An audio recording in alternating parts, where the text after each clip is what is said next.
expression out loud. So now I'd like to introduce to you once again M.J. Ryan. M.J. Ryan is a SheEO venture coach. So she is a coach to our top 5 SheEOs, and they have the pleasure of working with her on a regular basis. She's had over 15 years of experience coaching women executives and entrepreneurs around the world. And she's also a New York Times best-selling author. Previously, she was the founder and CEO of Canary Press, a book publishing company specializing in women's issues, which was named one of the fastest growing publishing houses in the 1990s. So welcome, MJ. We're so excited to have you once again for part 2. Thank you, Divya. Appreciate it. Hello, everyone. I'm happy to be with you. So I'm going to go a little bit back to what we talked about last week in case people didn't hear it or you've had a lot of other things on your mind. So part of what we were talking about is the need in this day and age to be able to adapt quickly. So we are living in a time of incredibly rapid change where uncertainty and volatility, complexity and ambiguity are the new normal. We need to learn to kayak, which is when we're in the rapids, how to respond quickly to the challenges that we're facing. And we think we've got it nailed down, and then all of a sudden the water is going in a different direction. So that really is what's happening, and it's not just you. And so how do we handle that? How do we thrive in a situation like that? Well, part of it is really learning how to adapt. And the process of adapting is actually, in theory, when I say it, incredibly simple. Something happens that's new. We accept the fact that it's happened. We expand our thinking about what are all the possible options to how to deal with this thing, especially some things maybe we've never considered before. And then we get into action. Yay! Very, very, very simple. So why are we here if it's so easy? Well, it has to do with the way that our brains are structured. Because we have these primitive structures in our thinking brain and our emotional brain, and because our thinking brain likes to do the same thing over and over again. We're getting some noise, Divya. Can you mute everybody? Yes, done now. Okay. All right. So let me say that again. So because of the way our brains are structured, our emotional brains are very primitive, and they respond to change as it were a threat, like we're about to get eaten by a tiger. And our thinking brains get into ruts, for many of us, about thinking the way that we've always thought about something instead of in new and more creative ways. So in order to be able to cope with change and respond effectively, we have to learn 2 new things. We have to be able to turn down our stress response and turn up our resilience. So that's what we're here to talk about today. So last week I talked very specifically about the stress response, what it is, why it gets triggered, and what in the moment we can do about it. I want to today really focus on, and these are the strategies here for the moment. You saw these. If you're interested in them, you didn't hear it, Divya is going to tell you again how to get the recording from last week when we're finished. But we're going to start really with what we can do in general to reduce the sense of threat and stay out of stress so that our brains can work properly to deal with change. So 2 specific things here. One is exercise. This is unfortunately something I detest and despise, so I'm with any of you who don't like it either. And the other is meditation. And the third is practicing resilience. So that's what we're going to focus on today, those 3 things. So exercise. 30 minutes daily burns off the stress hormones. This is especially significant for us women because the stress hormones, when they stay in our bodies, tend to go to our bellies and produce belly fat. This has been shown over and over again. But if you have a round around your middle, it's partly because you are not burning off the cortisol and the adrenaline that your system is building up during the day dealing with stress. Because remember, the stress response is the fight or flight response. If you don't fight, which we hope we don't do, we're not actually going to punch anybody. And if we don't run away from the terrible thing that's happening, literally, then the cortisol adrenaline doesn't have anywhere to go. It hasn't been burned off. So it literally sits in our cells with all kinds of bad effects that we talked about last time. So exercising in general reduces stress because it eliminates the stress hormones. If you find yourself waking up in the middle of the night, how many of us have that we go to sleep and then we wake up and we can't go back to sleep? That also is caused by the stress hormones. And what that means is that because of these stress hormones are alerting hormones, they're there to make sure that you're paying attention to the terrible potential threat. And so when you're asleep, the cortisol and adrenaline goes, wait a minute, wake up, because something bad could be happening right this second.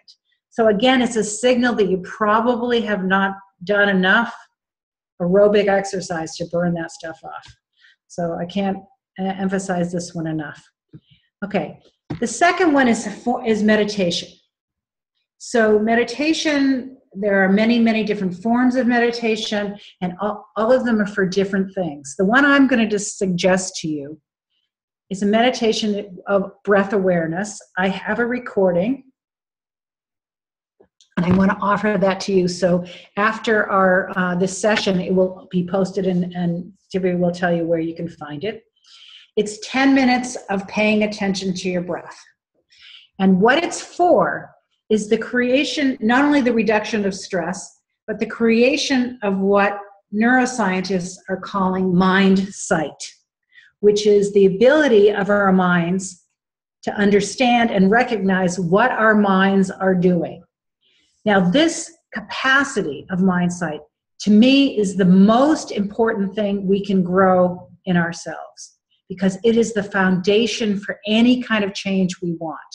And any ability that we have to adapt, to change, and to grow is enhanced, excuse me, I have a tickle in my throat, is enhanced by mind sight.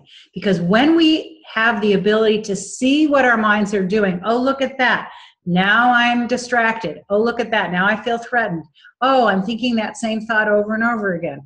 I'm upset with this person. Any of those self-awareness capacities, I feel like having a donut.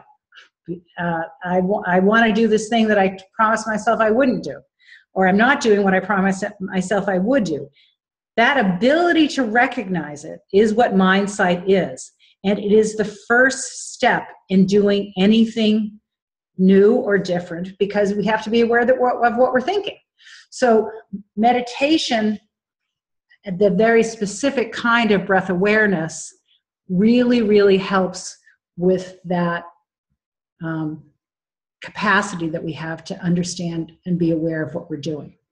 So the audio that you can receive is just a practice where you follow your breathing, and every time you notice that you're not following your breath, you just return to your breath, okay? Now, the fascinating, most wonderful thing is that usually when people start to do this, they always feel like a terrible failure. I can't stay on my breath. The good news here is that the whole point of this is not to stay on your breath. It's to notice when you're not staying on your breath and coming back. That's building the muscle of mind sight. So if you, quote unquote, screw up 10,000 times, hooray, you've actually built the muscle more than if you just stay on the breath. So there's no way to be wrong here. The research shows that 10 minutes of breath awareness, mind sight cultivation a day is all we need. You don't have to do it for an hour. It's really, the research says 10 minutes daily. It's frequency, not duration, that builds the muscle. So I really want to give you this tool that I think is a foundational practice that will help you with everything really in your life that you want to work on or to understand or develop in yourself. Okay, but today we're really going to focus more on cultivating resilience. So what is resilience? It's the ability to recover readily from stress or adversity. And it used to be believed that some people had it. We were born with it. It was a trait, like curly hair, and other people didn't. But in fact, research over the last 10 years, really more like 15 years since the cultivation of positive psychology, we've studied this ability and seen that it really is just a set of behaviors. And some people learn them or somehow intuited them when they were young, and other people had to learn them later on in life. But it is totally a learnable set of behaviors, and that's what we're going to look at. But first, let's say what the actual definition is. I love this first one. The power to return to your original form after being bent, compressed, stretched, right? Life bends, compresses, folds, and mutilates us sometimes. And how do we get back to ourselves, right? How do we recover readily? How do we have buoyancy? So that's what we're going to look at now. So first of all, I always like to say, why bother to learn something, right? Like, why bother to practice these traits of resilience? So here, according to research, are some of the gifts that we get when we do cultivate the resilience that we have in ourselves. We create new possibilities for our lives, and for those of us in business, for our businesses, for our companies, for our work. We have greater appreciation of life. We're much more aware of our own strength. Think about that. When you've gone through something hard and you get over it, you go, wow, I survived that. I don't know about you, but I always think when I'm going through it that I can't survive it, that I won't survive it. And then somehow I do. And so remembering that I have survived, that I have strength really helps. People who are resilient have better relationships, spiritual growth. Here's some other ones. Much more likely to get hired or pivot or succeed as an entrepreneur. The entrepreneurs specifically have been shown to be those who are successful as highly resilient. And that's because they don't waste their ability to be resilient, to bounce back fast, allows them to move quickly in the marketplace, allows them to not wallow in what has not worked, but really start to focus on where they want to go next. It also allows us to learn new things when we have to. We experience less stress when we're more resilient because we know we can deal with what life is throwing at us. And we're better able to help other people, right? Isn't that great? I love this one the most because I always love the idea that no matter what we've suffered, the challenges we've had, the experiences that we had going through those things that were hard for us are compost for the things that we can help others with. And we're going to look at a little bit more about that in a minute. So that's the why. Why do this? Here's the good stuff you're going to get, okay? All right, so now we're going to look at some of the practices. So there was some really interesting research about resilience when they started saying, okay, well, how can we help people grow this in ourselves? So these researchers looked at people going through downsizing in companies, like large layoffs. I think the biggest research sample was done at AT&T when they were going through the big changes. Remember when there used to be actual operators answering your questions? Well, the telecommunication industry has been one of the biggest disrupted industries, over the last few decades. And a lot of people have been laid off or had to change work and stuff. And they studied these people, who did well and who did not do well. What they discovered is the people who thrived, the people who were resilient, they did three things. One is, and they are also with C's, they embraced the change as a new challenge to conquer. Okay, so there's no more phone operators. Well, so what else can I do? I can survive this and the challenge of that and be okay. The second is control, looking to what you can control in the situation. Where are you free? Now, this is a really, really significant point. Let's imagine that I'm with you and I grab your arm, okay? I grab you by the wrist. Okay, and I'm holding on tight. Where does your attention go? Well, we know from the stress response that your attention goes to your wrist because your brain is saying there's the threat. And if you just pulled against my hand, I'm holding on to you and you can't quite get away. However, how much of you actually is stuck? in body mass, it's not even 10%. If you notice where you're not stuck, where you're free, you can move your body around and quickly actually get away from me. And so one of the things I've seen about people who are very resilient is they're always looking to what they can control in the situation. So I can't do anything over here, but what can I do over here?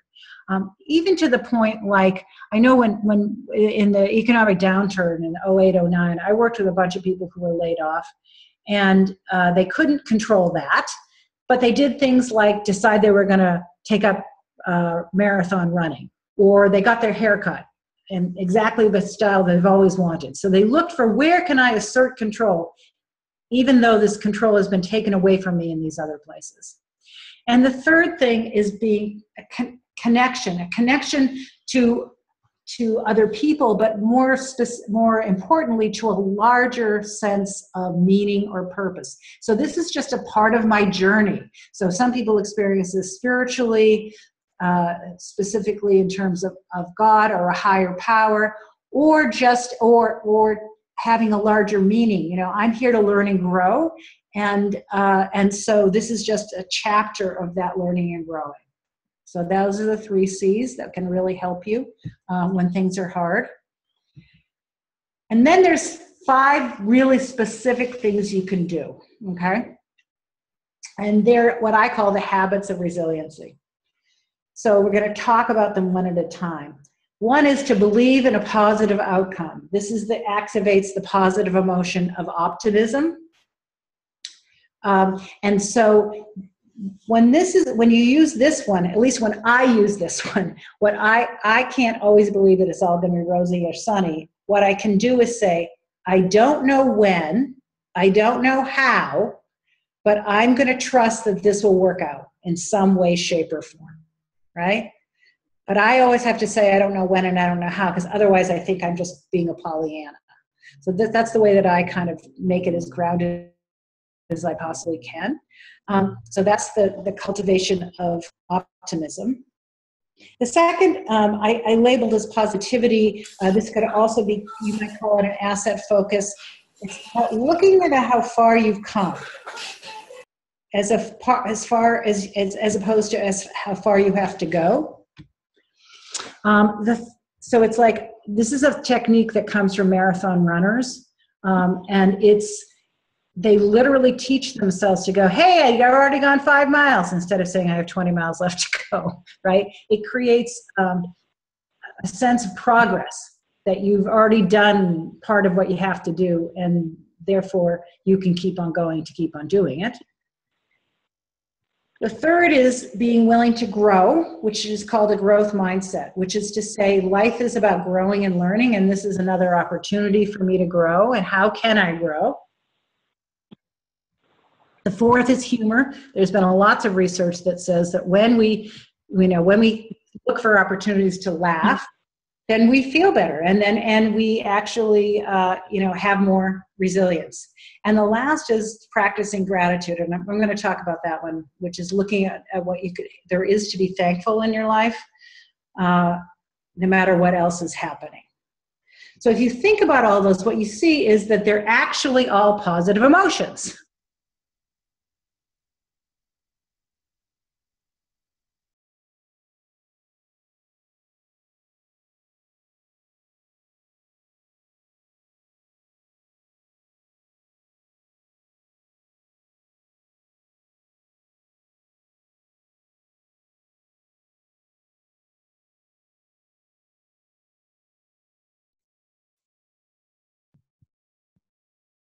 Hill.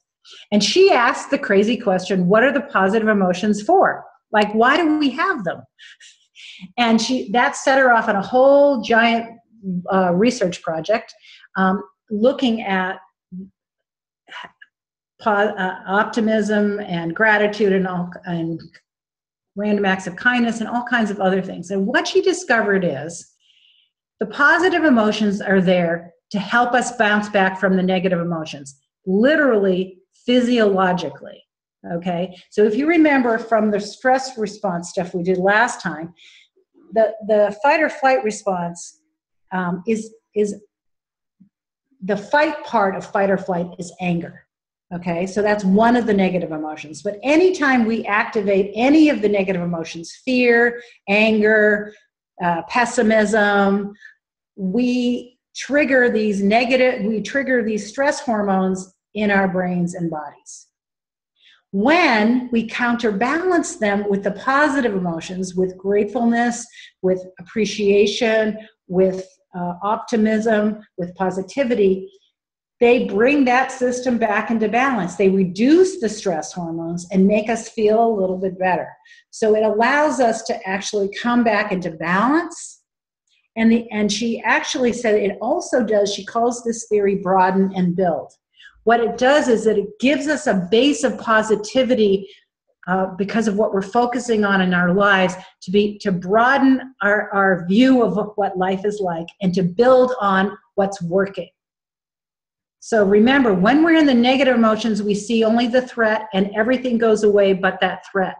When we put in the positive emotions, any one of them, it broadens our view. We realize not just this bad thing has happened, like you lost your job, but there's other good things that are still going on. You have a house, you have wonderful friends, like that. So it broadens our awareness and gives us the place to build on. So that's why the powerful effect of the positive emotions can't be underestimated, even though they're milder in emotionality than the negative ones. So it can be really easy not to get that they're super important for us because we don't experience them generally as intensely as we do the negative ones. But they're really, really powerful for us in terms of this whole issue of resilience. Okay. So I want to give you some other strategies for resilience. And so one of them is this metaphor comes from a client of mine, actually. I was in bed sick, really sick with shingles for 3 weeks. And I was talking on the phone to one of my clients who happened to be a nurse. So she knew really what was going on with me. And she said, well, you know, some gifts come wrapped in sandpaper. And I thought, wow, yes. Some gifts come wrapped in sandpaper. She said, it really feels awful, but underneath there's a gift for you. And so whenever something is going on that's challenging for you, you can ask yourself, what's the gift wrapped in the sandpaper? You might not want to ask this question on the day the bad thing happened. You know, when my sister's house burned down, for instance, and she called me to tell me, I didn't ask her what's the gift wrapped in the sandpaper on day one, right? Because we have a right to feel those feelings of sadness and grief and anger and all those things that happen when something shockingly hard happens. It's down the line that we want to ask ourselves these things. And so what's the gift? How have you grown through this? What qualities of heart, mind, and spirit do you have now that you didn't have before? Right? And all you have to do is think back to anything difficult you've gone through up till now, and you can see that there has been a gift in it. Even though you didn't want to necessarily do it, but there has been a gift that you had as a consequence of it. And looking at that gift helps us have resilience to go through the next round or whatever challenges we may have. So that's one specific technique. Another is these are specific questions that entrepreneurs ask themselves in the face of difficulty, okay? But whether we're entrepreneurs or not, we can use them as well. And that is this: if there's anything that could be right about this, what could it be? If anything could be right about this situation, what's happening right now, what could it be? That's question one. 2, how can I turn this situation to my advantage? There's a famous kind of joke about 2 guys go to India. They're shoe salesmen. This is like at the turn of the 20th century. And they take a boat and they go separately to India. And the first one telegrams back to his office saying, no market for shoes here. Everyone is barefoot. And the other guy telegrams back, unbelievable market for shoes here because everyone's barefoot. So that's the mindset shift of how can I turn whatever that I'm seeing, whatever I'm experiencing, to my advantage. Now, this in terms of business is a good question, but also this has to do with in our own lives. Sometimes if we look at it this way, we can maybe break through something that we haven't been able to till now. And then the third question: what opportunities has this situation created that I could take advantage of? All of these three questions are just slightly different lenses of looking at about how do you break free of your stuck thinking and start to understand the potential, the gift in the sandpaper, especially in terms of moving forward in your life. Okay? Okay. So, working with your thinking. You've got to be willing to learn and grow in order to really think differently. Somebody asked me last week, how do you take advantage of, how do you get out of your own way when you know you have to deal in the marketplace or at some kind of problem differently? So here are some ways to expand your thinking. You've got to be willing to learn and grow. And you've got to recognize it's going to be awkward. Whatever you decide to do now new, it's going to feel weird until it becomes your new normal. Some of us who are highly innovative in our thinking, this is very easy. But for others of us who really don't have a whole lot of natural innovative thinking, this can be really, really hard. So be gentle with yourself and be willing to learn and grow. Okay. This is a really important point. So when you start to get into action and you go, okay, so I'm cultivating my resilience, I'm practicing the positive emotions, and I'm having to now deal with things in a different way. It's really important that you keep focused on where you're trying to get, not on the obstacles. It doesn't mean you totally ignore the obstacles, because there may be information, data in those obstacles to help you figure out what to do. But what happens when we only pay attention to the obstacles, it's just like I'm holding you by the wrist again and you're stuck. So it's another way of saying, notice where you're free, but specifically notice what you want. Where are you trying to get? And then ask the question, is this getting me there or not? If it's not, okay, what else could I do? But I make sure that I'm focused on that bullseye rather than focused on all the different things that are keeping me from there, because that strains our resilience, right? If I focus on everything, there's all the obstacles in my way, then I get more stuck and I get less resilient. When I keep my eye on what I want, then I have more elasticity, more ability to deal with the obstacles, because I know I'm going to get to that bullseye no matter what. Okay? Look for way open. This actually is a technique that comes from the Quakers. The Quakers don't have a minister or a priest or a rabbi. They believe they can have a direct relationship to the divine, and they sit together to listen to the word of God flowing through them. And part of what they believe is that God doesn't really talk to you. What God, he, she, it does is provide obstacles that are doors that are closed and doors that are open. And so as you're going through life, if a door is closed, that means that's not what you're supposed to be doing.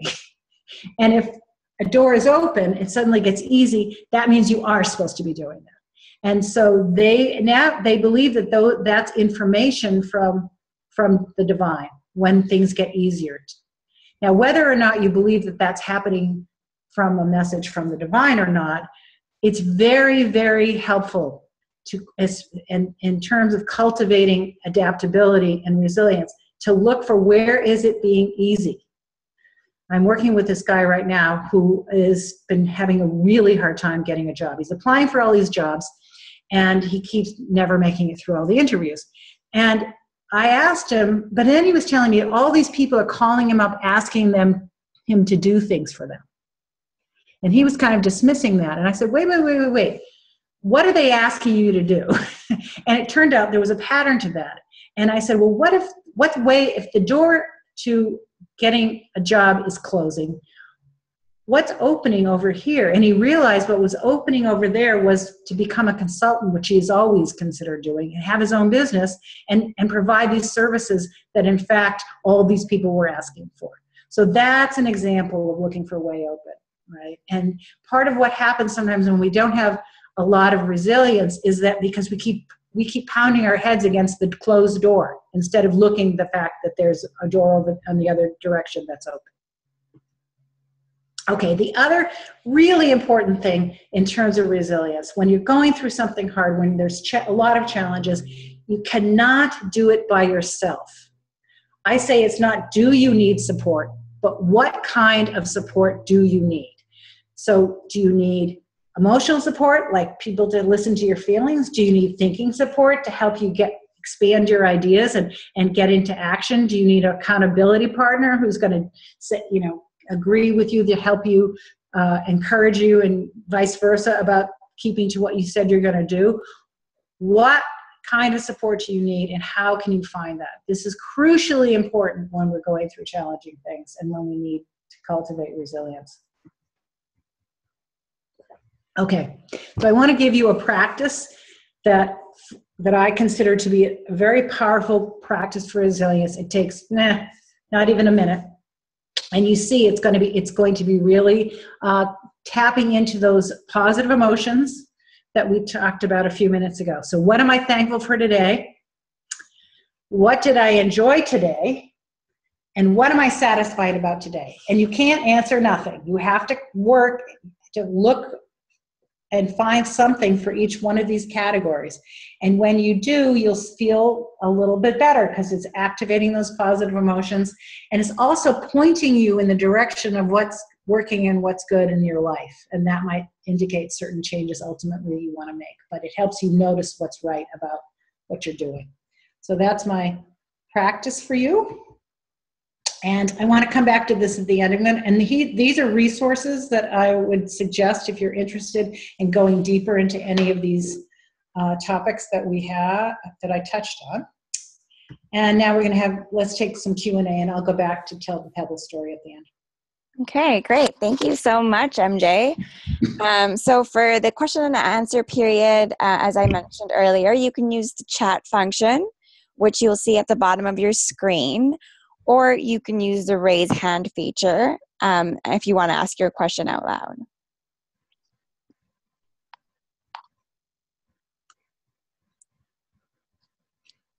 Don't be shy. It doesn't have to be a question. It could be a comment. It could be a story. It could be something that you heard me say that triggered something for you that other people would be great if they heard.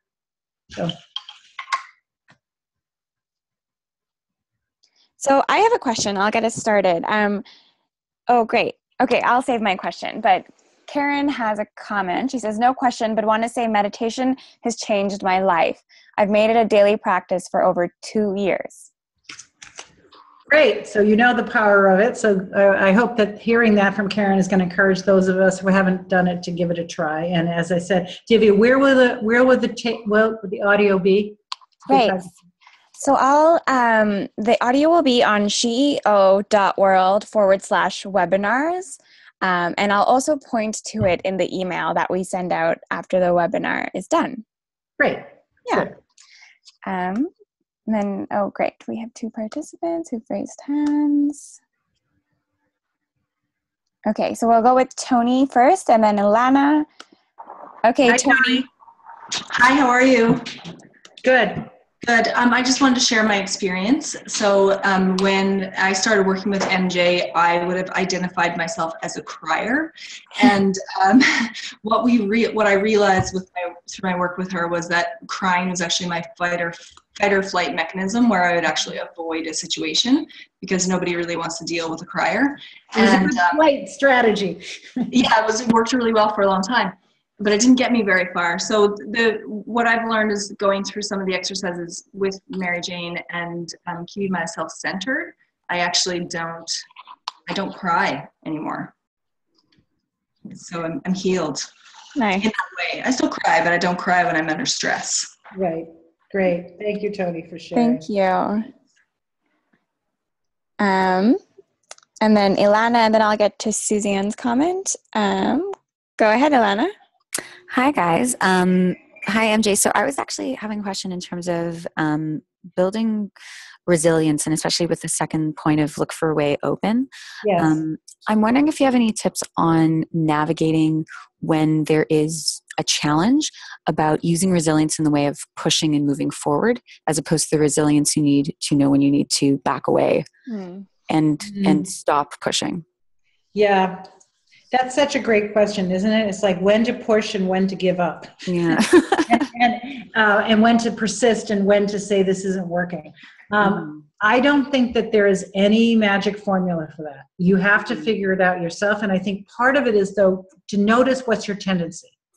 Do you tend to hang in there too long, past the point of reasonableness, or do you tend to give up too easily? So if you look back at the pattern of your life, what does that say that your personal tendency is?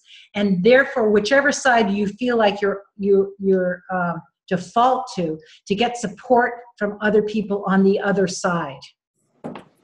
So if my problem is I don't persist enough, then I want to surround myself with some people who say, come on, let's hang in there. Let's think about, let's give it another 3 months, or let's try this other thing, or like that. So you have a partner helping you think about that.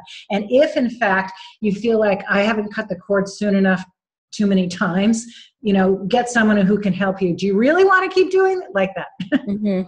That's great advice. Great. Thank you. Suzanne in the comments is asking, I'm curious how we'd apply these tools for helping our employees and our children deal with stress. Resilience coaching tools, if you will. Yeah, so what I have found, so I've given versions of this. Often I do the stress thing separate from resilience. So the science of it, just take the PowerPoints. They're going to be on our website, and you can just teach people using them, and say, this is the science of it. It's not personal. The more that, this is my philosophy anyway about everything, but the more you did personalize it, there's nothing wrong with you. It's just, this is the way that all human brains work.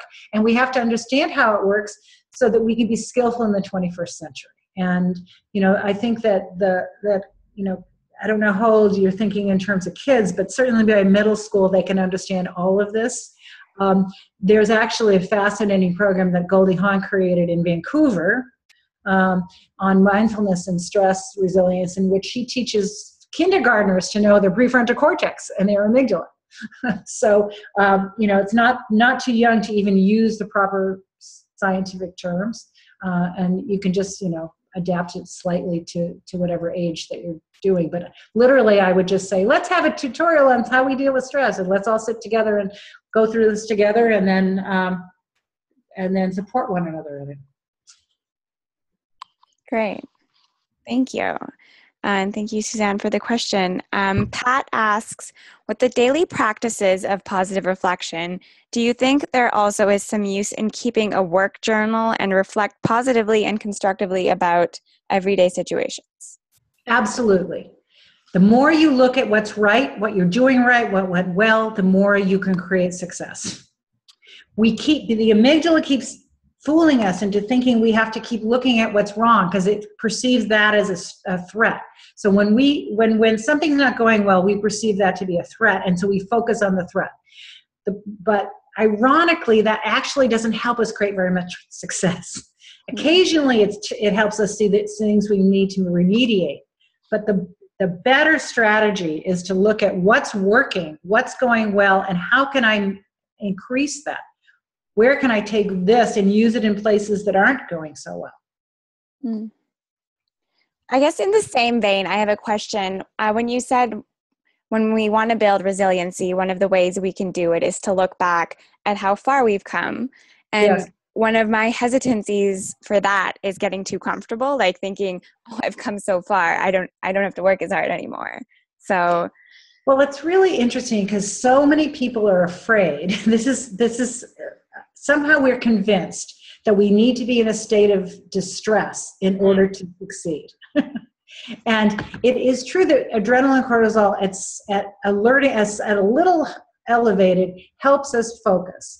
But the reality is, yes, complacency, like, oh, I don't need to, I'm just going to lie around and coast, it can interfere with our performance.